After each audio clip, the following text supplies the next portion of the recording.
모습 이대로 사랑하시네. 연약함 그대로 사랑하시네. 나의 모든 발걸음 주가 하시나니 날 인도하소서. 내 모습 이대로 사랑하시네. 연약함 그대로 사랑하시네. 자, 오늘 말씀은 우리가 지난 주일에 이어서 예수님의 그 평지수훈에서 계속되는 그 말씀들 중에 한 부분입니다. 지난 주일의 내용이 어떻게 보면 이 원론이라고 본다면 오늘 우리가 살펴볼 말씀은요, 이 적용 파트라고 볼 수가 있는데, 이 부분을 우리가 염두에 두고 잘 듣게 되시길 바랍니다. 이 성경을 보시면 또 말씀을 듣다 보면은 성도들이 참 거북하고 불편한 그런 주제를 갖는 말씀들이 꽤 있습니다. 예를 들어 대표적인 주제의 말씀이 어떤 말씀이겠습니까? 이 헌금에 대한 말씀이죠. 헌금. 특별히 그 가운데 11조에 대한 규례, 11조에 대한 주제를 가지고 말씀을 전할 때 듣는 자나 전하는 자나 참 거북하고 불편할 때가 참 많이 있습니다. 아무리 율법적으로 드리는 차원이 아니라 이제는 은혜와 감사와 믿음의 분량대로 드리는 차원이다, 이렇게 말씀을 드려도 일단은 성도분들은 헌금 설교, 11조 설교 굉장히 불편해합니다.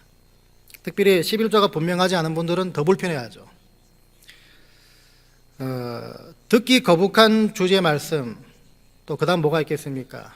돈에 대한 설교뿐만이 아니라 오늘 말씀처럼 이 원수를 사랑하라는 주제를 가진 말씀을 전하면요, 굉장히 듣기 거북한 분들이 꽤 계십니다. 왜냐하면 우리는 누구나 다 용서해야 되고 품어줘야 되고 또 감싸줘야 되는, 쉽게 말해 또 원수란 관계를 뛰어넘어서 이제는 사랑해줘야 되는 그런 대상이 한두 명은 꼭 있기 때문입니다. 우리가 다른 사람과 심지어 이 가족들조차도 이 관계라는 끈에 맺혀 살고 있는 한, 어떻게 보면 이 미움과 증오, 오해, 또 불편이란 이름으로 대변되는 이 원수된 자, 이 사람과는 늘 우리가 함께 살 수밖에 없는 존재들입니다. 자, 그래서 어떤 경우는요, 사람들이 그렇게 얘기합니다. 이건 뭐 헌금하고 말지 차라리 나 저 사람 상종 안 하겠다. 돈 내고 말지 저 사람 내가 앞으로 보진 않겠다. 이런 분들이 종종 계십니다.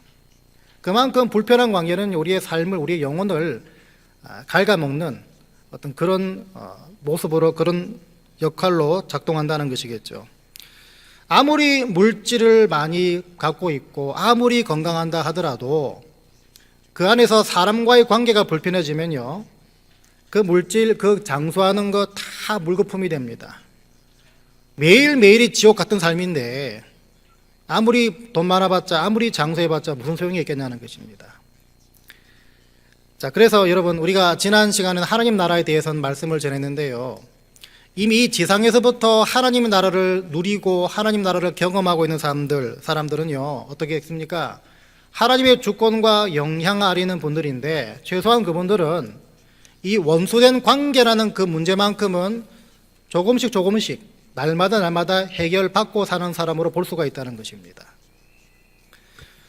자, 그러다 보니까 누구와도 화목한 분들, 누구와도 화평한 분들, 누구든지 감싸줄 수 있는 분들, 누구든지 기꺼이 용서하고 품어주는 분들, 이분들 바로 그런 하나님의 나라를 누리고 있는 사람이라고 볼 수가 있다는 것이겠죠.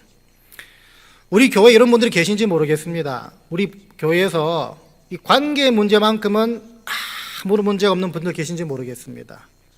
그래서 누구와도 화평하고 누구와도 화목하고 누구든지 용서해 줄 수 있고 누구든지 품어주는 분들이 저희 교회에 계시다면 저한테 개인적으로 찾아와 주시기 바랍니다. 제가 따뜻한 밥 한 끼 사드리겠습니다. 1부 예배 때는 커피 사드린다 그랬는데 2부 예배 때는 보니까 안 오실 것 같아요. 아무도 없을 것 같아요. 그래서 밥 정도로 좀 얘기했습니다. 원수를 사랑하라는 이 말씀은요, 그 당시 예수님 말씀을 듣고 있던 그 현장에 있던 사람들조차도 굉장히 거북한 주제의 말씀이었습니다. 왜냐하면 그 당시 그 유대인들을 가르쳤던 서기관들은 어떤 식으로 가르쳤느냐, 이웃만 사랑하고 원수는 미워해라, 이렇게 가르쳐 왔기 때문입니다. 그러니까 그걸 당연시 여겼고요, 그런 문화 속에 살았다는 것입니다. 더군다나 이웃이라도 사랑하는 게 어디냐, 이런 심리가 있었기 때문에 예수님의 이 원수를 사랑하라는 말, 이 원수를 용서라는 말은요, 충격 그 자체였다는 것입니다. 이런 분들에게 주님은 또 쐐기를 박습니다. 29절을 보니까 원수 사랑하는 방법을 더 구체적으로 말하고 있는데요, 이렇게 말하지 않습니까? 너의 이 뺨을 치는 자에게 저 뺨도 돌려대며 내 겉옷을 빼앗는 자에게 속옷도 거절하지 말라. 같은 내용을 기록하고 있는 마태복음 5장은 더 구체적으로 얘기하고 있습니다. 또 눈은 눈으로 이는 이로 갚으라 하였다는 것을 너희가 들었으나, 이건 출애굽기 21장에 나오는 구약의 규례입니다. 너희들이 이렇게 들어왔지만 나는 너희에게 이르노니 악한 자를 대적하지 말라. 누구든지 내 오른편 뺨을 치거든 왼편도 돌려대며 누구든지 내 오른편 뺨을 치거든 왼편도 돌려대라. 이 말씀을 똑같이 마태는 다르게 기록하고 있습니다. 자, 이 말을 들은 사람들 더 충격이었습니다. 왜 그렇겠습니까? 여러분, 옆에 계신 분도 한번 보시기 바랍니다. 옆에 앉아 계신 분. 여기 보면요, 오른쪽 뺨을 때릴 때 오른쪽 손으로 때리는 상황을 한번 상상해 보시기 바랍니다. 여러분, 옆 사람 오른쪽 뺨을 여러분 오른손으로 때리면 어떻게 해야 되겠습니까? 이렇게가 아니라, 손바닥이 아니라 어떻게 합니까? 손등으로 때리는 거죠. 그러니까 어느 쪽이 더 손바닥으로 때리는 게 더 치욕적이고 굴욕적이고 모욕적입니까? 손등으로 때리는 게 더 그렇습니까? 손등이죠. 그러니까 그 사람들한테, 이 사람들한테 이거는 굉장한 모욕이라는 것이죠. 굴욕이고요. 전통적으로 또 아까 말씀드렸던 그 출애굽기 21장 말씀 그 규례, 이에는 이, 눈에는 눈, 모세 율법 가운데 이렇게 적혀져 있는데, 이 말씀은 뭐겠습니까? 네가 누구 싸워가지고 누가 너한테 눈을 상하게 했으면 저 사람 눈도 상하게 해라. 그 사람이 네 이빨 상하게 했으면 저 사람 이빨도 상하게 해라. 얼핏 들으면 이런 규례겠지만 사실은 그게 아니라는 것이죠. 저 사람이 내 눈을 상하게 했으면, 저 사람이 내 이를 상하게 했으면은 그 당시 사람들은요, 눈, 이가 아니라 머리털도 다 뽑아버리고 팔다리 다 부러뜨리고 그래야 속 시원한, 그래야 당연시 됐던 문화였다는 것입니다. 그러니까 이 말은요, 모세는 무슨 말입니까? 이에는 제발 이까지만, 눈에는 제발 눈까지만, 그 의도라는 것입니다.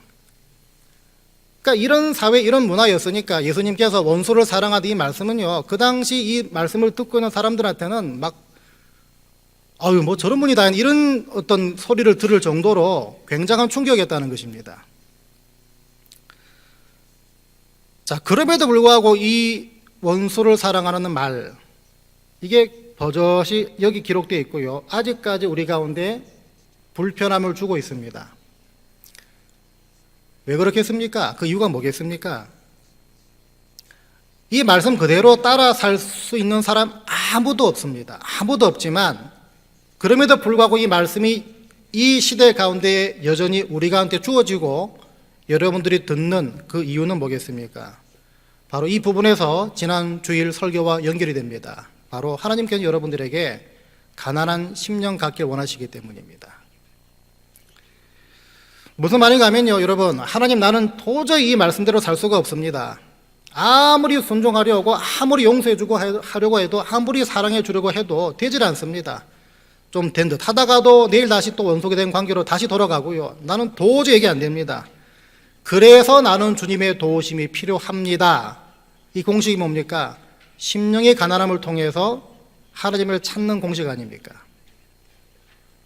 내가 지금 이 상태라는 것을 깨닫고 주님을 찾게 해주시기 위해서 이 가르침이 여전히 우리 가운데 불편함으로 들릴 수밖에 없다는 것입니다. 그러니까 여러분, 함부로 순종할 수 없고 나는 저렇게 할 수 없다라는 그 말씀을 서로 포기하지 마시고, 거기에서는 여러분, 내가 이렇습니다, 주님 도와주세요, 이쪽으로 흘러가야 가야 된다는 것입니다. 근데 여러분, 마냥 불편만 주면 이 하나님 말씀 의미가 없겠죠. 하나님 말씀 우리가 살리는 말씀인데 맨날 불편만 주면 어떻게 되겠습니까? 하나님은요, 이 불편함을 통해서 하나님을 찾게 만드신다고 말씀드렸는데, 그렇게 찾게 하셔서 더 나아가서 우리가 실제로 이런 삶을 살도록 가능케 만들어 주십니다. 어떻게 하는지를 오늘 살펴보도록 하는데요. 여러분 잘 아시는 그 시편 말씀 가운데 시편 121편 말씀, 그 찬양 가사로도 나와 있는데요. 내가 눈을 들어 산을 보리라. 나의 도움이 어디서 올까? 나의 도움은 천지를 지으신 여호와께서로다. 이 말씀 여러분 잘 아시죠? 내가 산을 향하여 눈을 들리라. 나의 도움이 어디서 올까? 이 말씀 가지고 오래전에 어느 목사님이 말씀을 전하실 때 그 말씀을 제가 아직까지 기억을 하는데요. 또 우연찮게 이 부분을 통해서 몇 주 전에 어느 성도와 함께 이 말씀을 나눈 적이 있습니다. 이 말씀에 들어있는 뜻이 무엇인가, 의미가 무엇인가, 상황이 무엇인가, 그 목사님 설명하시기를 어떻게 말씀하시나 보니까요. 그 이스라엘의 장정들, 그러니까 전쟁을 할 수 있는 전투 능력이 있는 장정들이 이제 이스라엘의 외세의 침략을 받아서 전쟁을 하러 나가지 않습니까? 모든 장정들이. 그러니까 집안에 가장이 비지 않습니까? 자, 그렇게 되면 이 장정들, 이 남편들, 이 아빠들이 전쟁에 나가서도 마음이 편하지 않습니다. 왜? 내가 없을 때 행여나 다른 외세의 침략을 받아가지고 혹은 누가 싸워가지고 우리 가족이 위험에 처하면 어떡하나, 누가 다치면 어떡하나, 뭐 이런 본인의 부재로 인한 여러 가지 걱정이 생길 수밖에 없다는 것입니다. 그럴 때, 다시 말하면 아무것도 할 수 있는 게 없을 때, 도저히 아무것도 할 수 없는 게 없을 때 이 사람들이 할 수 있는 것 과연 뭐겠냐는 것입니다. 그때 할 수 있는 것이라고는 눈을 들어서 성전이 있는 시온산을 향해서 하나님의 도우심을 간절히 바랄 수밖에 없다는 것입니다. 보이지는 않지만 시온산이 있는 곳을 향해서 눈을 들어 하나님, 제 가족 지켜주세요. 제가 없을지라도 아무런 이상이 생기지 않도록 하나님 도와주세요. 이럴 수밖에 없다는 것입니다. 그래서 나온 고백이 내가 산을 향하여 눈을 들리라. 나의 도움이 어디서 올까? 나의 도움은 천지를 지으신 여호와께서로다. 근데 이 말씀, 이것은요, 오늘 우리가 누가복음 살펴보고 있지만 여기서도 똑같이 적용될 수 있는 말씀입니다. 원수를 사랑하고 원수를 용서하고 오른쪽 뺨 맞았으면 왼쪽 뺨까지 들이내밀어라. 정죄하지 말고 아무것도 바라지 말고 그냥 내줘라. 이 말씀들을 내가 순종하고자 할 때 내 시선이 원수한테 가 있으면 죽었다 깨라도 그 사람은 그 원수를 용서할 수 없고 사랑할 수 없고 뺨을 내밀 수가 없다는 것입니다. 그때 내 시선이 어디가 있어야 되겠습니까? 원수에게 가 있는 것이 아니라 눈을 들어 산을 향해 하나님께 향하는 과정이 필요하다는 것입니다. 그래서 엄밀히 말하면요, 원수된 관계에서 이 말씀을 순종하고자 할 때 내 시선은 눈을 들어서 주님께 향해 있어야지 원수를 향해 있으면 안 된다는 것입니다. 더 나아가서 눈을 들어 주님을 볼 때 이 말씀을 순종함을 통해서 주님께서 기뻐하실 그림을 그려보라는 것입니다. 그 그림이 지금 내 앞에 있는, 또 내가 이 원수를 미워하고 있는 그 그림보다 더 크게 내 머리 가운데 잡혀 있어야 된다는 것입니다. 자, 그래서 여러분 잘 들어보십시오. 원수된 자를 용서하는 걸 뛰어넘어서 적극적으로 사랑하고 적극적으로 줘라. 이것은요, 사실 나와 원수 간의 관계의 일이 아닙니다. 이 일은요, 주님과 여러분 사이의 일입니다. 주님의 도우심으로 그렇게 할 수 있기 때문에 이 말씀을 받을 때 거북함으로 받지 마시고 하나님과 나와의 관계를 다시 한번 생각할 수 있는 기회로 삼아야 된다는 것입니다. 그래서 내가 실제로 이 말씀에 순종할 때 주님께서 영광 받으시고 기뻐하시는 모습을 내 머릿속에 그릴 때 그 사람은 주님과의 관계가 이미 바로 된 사람이라고 볼 수가 있다는 것입니다. 제가 주중에 이 설교를 준비하다가 우연히 한 그림과 한 이 찬양을 듣게 됐는데요. 이 설교 주제와 연관이 있어가지고 말씀을 한번 드리려고 합니다. 어느 제가 아는 분이 그 그림을 하나 제 페이스북에 올렸는데요. 제가 봤는데 보니까 이런 그림입니다. 아무것도 아닌 조그만 애가요. 엄청 큰 창을 든 군인 앞에 서 있습니다. 근데 그 아이의 뒤를 보니까요. 그 아이 앞에 서 있는 그 엄청난 큰 창을 든 그 군인보다 더 큰, 엄청나게 더 큰 한 사람이 이 검을 들고 있습니다. 이게 뭔 일인가 해서 그 글자를 보니까 이렇게 나와 있습니다. 영어입니다. 긴장하십시오. God behind you is stronger than the enemy in front of you. 뭔 말이야? 이런 분 계시죠? 내 앞에 있는 원수보다 내 뒤에 있는 하나님이 더 강하십니다. 그 말 아닙니까? 이게 오늘 말씀과 굉장히 연관이 있습니다. 왜냐하면 결국엔 누구를 보느냐의 싸움이기 때문입니다. 누구를 보느냐의 싸움. 원수를 보느냐, 내 뒤에 있는 하나님을 보느냐, 그 싸움이죠. 찬양을 우연히 틀다가 설교 준비하다 찬양을 듣다가 가다가 갑자기 머리 꽂혀가지고 또 나누고자 하는데요. 요게벳의 노래, 요게벳의 노래란 찬양이 있습니다. 요게벳이 누굽니까, 여러분? 모세의 친엄마죠. 지금 막 아신 분들. 요게벳 거는 뭐 요겐지 아이스크림인지 생각하셨다가 요게벳은요 모세의 친엄마입니다. 근데 여러분 요게벳이 나오는 그 이야기를 보시면 출애굽기 1장 보시면 2장까지 넘어가 보시면은 애굽의 바로가 이스라엘의 그 인구가 기하급수적으로 막 불어나니까 굉장한 불안함을 느꼈습니다. 그래서 그 아이를 받는 히브리 산파들한테 남자아이가 태어나면 다 죽여버려라 그렇게 명령을 합니다. 자, 애가 다 태어나자마자 남자가 다 죽습니다. 그런 상황 속에서 모세의 엄마 요게벳이 어떻게 해서 모세에는 건집니다. 건져가지고 겨우겨우 숨겨서 살고 있는데 석 달을 못 넘깁니다. 석 달 동안 최대한 숨겨 살았는데 더 이상 숨겨서 못 사는 것 같습니다. 그래서 어떻게 합니까? 이 갈대 상자 이걸 만들어가지고 애를 거기 넣어서 강물에 띄워보내지 않습니까? 어미 되신 분들 다 아시지 않습니까? 우리 갓난애기, 내 젖붙이 얘를 어떻게 할 수가 없어가지고 갈대 상자 넣어가지고 그나마 살리려고 하는 방법이 강물에 띄워보내는 겁니다. 누군가 건져가지고 그래서 살아가겠지. 이런 어떤 바램과 어떤 안타까움을 가지고 애를 띄워보냅니다. 그런데 그 요게벳의 노래가요, 그 요게벳 모세의 친엄마의 그때의 그 심정, 이것이 아니었을까라는 그 상상을 가지고 만든 찬양 가사인데 제가 참 친절하게도 적어왔습니다. 한번 들어보세요. 작은 갈대 상자 물이 새지 않도록 역청과 나무 진을 칠하네. 어떤 마음이었을까? 그녀의 두 눈엔 눈물이 흐르고 흘러 동그란 눈으로 엄마를 보고 있는 아이와 입을 맞추고 상자를 덮고 강가에 띄우며 간절히 기도했겠지.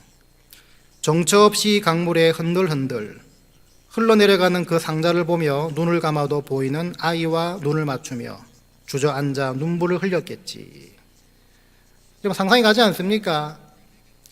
지금 할 수 있는 게 아무것도 없다는 것입니다. 지금 그냥 애를 강물에 띄워가지고 보내는 것밖에 없다는 것이죠. 그런데 후렴 부분에서 뭐라고 얘기를 하나 보니까 너의 삶의 참 주인, 너의 참 부모이신 하나님 그 손에 너의 삶을 맡긴다.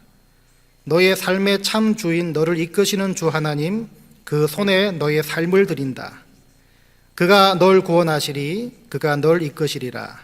그가 널 사용하시리, 그가 너를 인도하시리. 이 가사인데 무슨 말입니까? 아무것도 할 수 없는 이 상황에서 주님의 개입하심과 주님의 도우심만 지금 바라고 있다는 것이죠. 여러분, 한 아이가 큰 군인 앞에 서 있는 것도 그렇고 지금 요게벳이 아이를 떠내려 보내는 것도 마찬가지입니다. 상황과 원수의 시선을 고정하지 마시기 바랍니다.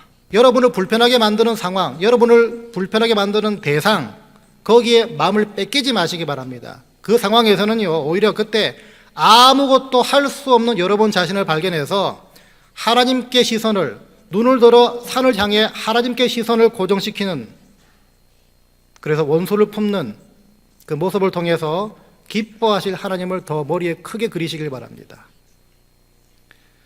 여러분, 아이가 주사 맞을 때 그러지 않습니까? 아이가 주사 맞을 때 그 따끔함들을 잊게 만들기 위해서 어떻게 합니까? 주사 맞는 애 앞에서 막 온갖 오도방정을 떨지 않습니까? 장난감 흔들고 소리 지르고 웃기는 얼굴 만들고 그러지 않습니까? 아이가 그때 시선을 부모에게 뺏겨버리면 어떻게 됩니까? 다행스럽게도 주사 맞을 때 그때 감각이 없습니다. 자기도 모르게 지나가니까요. 마찬가지입니다. 원수를 사랑할 수 없는 여러분, 아무것도 할 수 없는 여러분 자신을 보실 때 심령이 가난한 상태가 되실 것입니다. 그러면 그때는 원수 같은 상황 보지 마시고 하나님께 시선을 고정하는 지혜가 있으시길 바랍니다. 그러면 오늘 이 말씀, 명령으로 주신 말씀, 우리 삶 가운데 충분히 적용될 수 있고 순종할 수 있는 것입니다. 굳이 여러분들이 원수된 관계, 원수된 대상을 찾고자 한다면 나와 상대방을 그 상황으로 끌고 온 죄악의 영, 어둠의 권세, 우리 가운데 아직까지 남아있는 시기, 질투, 미움, 이것을 원수, 대상으로 보게 되시기 바랍니다. 그 상황 속에서 오늘 말씀을 내가 순종함을 통해 주께서 영광 받으실 것, 주님이 기뻐하실 것, 머리에 그리시고 그렇게 한다는 것, 왜 필요합니까? 왜 그러냐면요, 나의 그 모습을 통해서 하나님이 세상 가운데 드러나지기 때문입니다. 여러분의 그 순종을 통해서 하나님이 세상 가운데 드러나진다는 것입니다. 하나님께서 인간의 몸을 입고 이 땅에 오셔서 죄인을 위해 죽으신 그 모습이 여러분들이 원수로 용서하고 사랑하는 그 모습을 통해서 설득이 되진다는 것입니다. 그 하나님 내가 믿고 있고 그 말씀에 순종할 때 바로 그 사실이 실제로 저 사람들한테 정말이었다, 사실이었다라고 증거가 된다는 것입니다. 그래서 여러분 몇 주 전에 살펴봤지만 요한일서 보시면 이런 말씀이 있지 않습니까? 어느 때나 하나님을 본 사람이 없으되 만일 우리가 서로 사랑하면 하나님이 우리 안에 거하시고 그의 사랑이 우리 안에 온전히 이루어지느니라. 무슨 말입니까? 결국 원수까지 사랑할 때 아무도 본 적이 없는 하나님을 이 세상 가운데 여러분들을 통해서 증거해낼 수 있고 드러낼 수 있다는 것입니다. 바라기는 원수된 관계를 주님께 시선 고정함을 통해서 주님을 드러내는 기회로 삼게 되시기 바랍니다. 마지막으로 짧게 살펴볼 부분이 하나가 더 있는데요, 이 말씀 제가 준비하면서도 저도 이렇게 못 사는데 어떻게 말씀을 전하겠습니까 생각을 하는 가운데 좀 변명거리, 좀 어떻게 보면 좀 빠져나올 만한 궁리를 좀 하다가 예수님께서 이 말씀을 전할 때 이 말씀을 듣는 대상이 과연 누굴까라는 생각하게 됐습니다. 그 대상을 찾아 올라가 보니까요 20절에 나오는데요, 다시 말해 평지순의 그 현장에 있던 사람들인데 20절에서 그 사람들을 어떻게 지칭하고 있나 보니까 제자들이라고 지칭하고 있습니다. 제자들. 물론 단순히 예수님이 따라다녔던 12제자뿐만이 아니라 여기서 말하는 제자는 예수님을 쫓아다니는 무리들이죠. 예수님을 쫓아다니는 무리들. 이게 궁금해서요 자료를 찾아보니까 예수님은 지금 제자들의 허다한 무리들, 제자들의 허다한, 다시 말해 예수님을 쫓고 있는 허다한 무리들을 향해서 말씀하고 계시고 동시에 수많은 사람들, 제자가 아닌 그냥 호기심에 궁금해서 뭔가 싶어서 찾아온 많은 사람들은 곁에서 방청을 하고 있는 상태라고 기록되어 있습니다. 그러니까 100명이 있는데 한 50명 정도는 제자입니다. 그래서 그 사람들을 말하고 있는데 나머지 50명 그 더불어서 그냥 듣고 있다는 것입니다. 근데 주님은 분명히 제자들을 향해 말씀하고 계시는 중입니다. 그래서 이 두 부류 간의 어떤 경계선은 굉장히 모호하고 굉장히 유동적이지만 예수님은 현재 제자로 살고 있는 사람들, 또 앞으로 제자가 될 사람들을 염두에 두고서 저들의 유익을 위해서 말씀하고 계시는 그 상황이란 것입니다. 쉽게 말하면요, 제가 이 말씀을 드리는 이유는 쉽게 말하면 그냥 어설픈 어중이 떠중이 어설픈 사람들한테 원수를 사랑하라, 용서해라, 품어줘라 이렇게 말하고 계시지 않다는 것입니다. 좀 더 속된 말로 까놓고 말하면요, 하나님의 말씀에 순종할 기대와 준비가 되어 있는 사람들에게 주님께서는 원수를 사랑하실 것을 지금 명령하고 계시다는 것입니다. 어제 예수 믿기 시작한 사람, 교회 어딘지 위치도 모르는 사람들한테 원수를 사랑해라, 용서해라 이렇게 말하고 계시지 않는다는 것입니다. 이 말이 뭐겠습니까? 하나님은요, 순종을 받으심이 있어가지고서도 우리의 믿음의 분량대로 기대하시는 분이십니다. 여러분, 주일학교들한테 어른들이 하는 일 요구하지 않는 것과 마찬가지입니다. 그래서 믿음이 연약한 분들이 원수를 사랑하지 않았고 용서하지 않았다고 해서 지탄받거나 공격당해서는 안 된다는 것이겠죠. 그걸 지적하는 것만이 능사가 아니라는 것입니다. 그래서 결론이 뭡니까? 오늘 설교 제목처럼 우리는 꾸준히 자라나야 합니다. 자라나야 합니다. 여러분, 10년 전에 이 말씀이 거북하게 들렸던 분들, 10년 전에 이 말씀이 불편하게 들렸던 분들이 아직까지 불편하고 아직까지 거북해진 상태로 들린다면 참 죄송한 얘기지만 그 사람은 최소한 이 주제에서만큼은 그 10년 동안 한 번도 자라난 적이 없고 한 번도 깊어진 적이 없고 한 번도 성장한 적이 없는 사람들이라고 말할 수가 있는 것입니다. 어제 원수를 사랑하지 못했고 어제 이 말씀에 순종하지 못했다면요, 오늘 못해도 상관없습니다. 하지만 중요한 것은 몇 달이 지나고 몇 년이 지난 후에 여전히 그런 모습으로 살고 있다면요, 여러분 하나님 말씀과는 전혀 상관이 없는 모습으로 지금까지 살아왔었고 아무 자라남도 아무 깊어짐도 없는 상태로 그냥 흘러왔다는 말과 똑같다는 것입니다. 그래서 오늘 이 말씀은요, 사랑하지도 못할 원수, 용서하지도 못할 원수를 내가 바라보면서 하염없이 한숨만 쉬고 있으라, 그렇게 주는 말씀이 아닙니다. 거기서 이렇게 할 수 없는 나를 발견하셔서 주님의 도움을 찾고 주님께 시선을 고정하는 그 모습까지 꾸준히 자라나야 된다는 말씀으로 주시는 말씀이란 것입니다. 이 자라남을 또 가능케 만들어 주시기 위해서 예수님은 그냥 말씀 주시지 않고 여기 보니까 35, 37, 38절 보니까 저와 여러분들에게 보상, 리워드를 또 허락하십니다. 하나님 나라는 바로 이런 사람들, 성장하는 사람들, 깊어지는 사람들, 10년 전에 불편했던 들었던 말씀을 10년 후에는 이제는 거뜬히 받는 바로 이런 사람들로 인해서 하나님 나라가 확장되는 것입니다. 바라기는요, 여러분 불편하고 깨진 관계들 하나님 나라를 이루어가는 수단과 기회로 삼게 되시기 바랍니다. 불가능한 일 같고 하기 싫은 일 같지만 어쩌겠습니까? 주께서 명령하시는데. 32, 33, 34절을 보시면 예수님이 전곡을 찌르십니다. 원수를 사랑하지 않는 것, 사랑하고 싶은 사람만 사랑하는 것, 죄인들도 다 그렇게 하지 않느냐, 이 말이 뭐겠습니까? 최소한 너희들은 좀 달라야 되지 않겠느냐, 이 말씀 아니겠습니까? 이러기 위해서 여러분, 원수를 사랑하지 못하는 속 좁은 나를 찾으시고 거기서 주님의 개입하심과 도우심을 바라시기 바랍니다. 더 나아가서 원수가 아닌 주님께 시선을 고정하시기 바랍니다. 나의 순종을 통해서 기뻐하실 주님을 머리에 더 크게 그리시길 바랍니다. 이 경험들이 점점점 쌓여질 때 여러분도 모르게 예수 잘 믿고 섬기고 순종하는 모습으로 계속해서 여러분들은 성장하게 되실 것입니다. 그래서 그때 여러분 가운데 임한 하나님 나라를 경험하게 되실 줄 믿습니다. 이런 자라남이 있는 이번 한 주간 다 되시기를 주의 이름으로 간절히 축원드립니다.